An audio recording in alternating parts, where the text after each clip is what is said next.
So, let's talk about spiritual downloads. Ano ba ito? Bakit sinasabi ko na dito sa nature, di tayo nakakapag-downloads kung bakit dito tayo nag-charge? At bakit ba sinasabi ko na pwede kang mag-downloads dito sa nature? Kasi nga itong nature, ito yung recharger ng soul natin. And ang nature is naka-align siya sa 5 to 8 Hz frequency, na which is it enhances your electromagnetic field sa heart natin.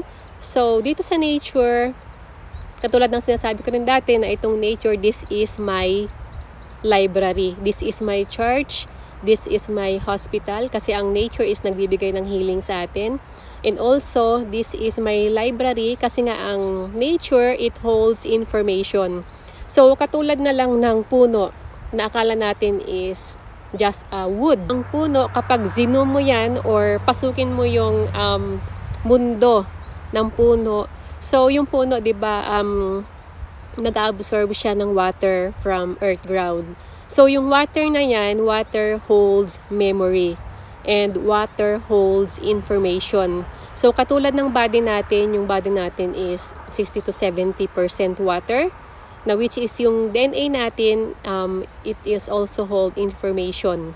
So, yung water element na yan, na which is nasa lahat ng creation yan, which is nasa lahat ng mga plants, trees, and vegetables, and living things in creation. So, for example na lang yung puno is, it holds information.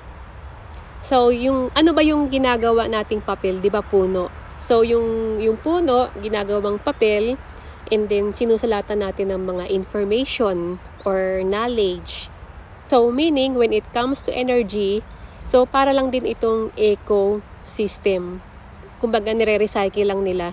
Na which is, the truth is, yung puno is also, it holds information and memory, na which is once na dumikit ka sa puno or nag-charge ka, so ma-absorb mo rin yung electromagnetic field na yon, ma-absorb mo rin yung energy na yon, because energy is contagious. And at the same time, dahil kapag nasa nature ka, so dito ka nagkakaroon ng calmness, ng peace. So napakabilis mo talagang mag-absorb, or you become a receiver of information.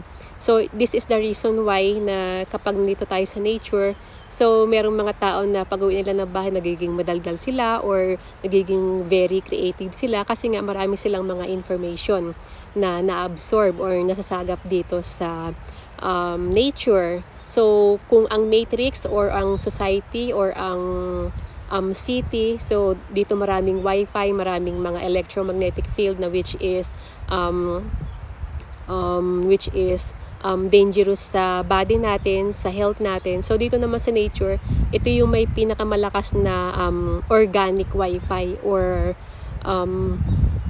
connection ng ating organic energy or organic internet dito sa nature. So dito tayo mabilis na makakapag-downloads, at dito rin yung may pinakamalakas na electromagnetic field na connected sa heart natin. So that's it.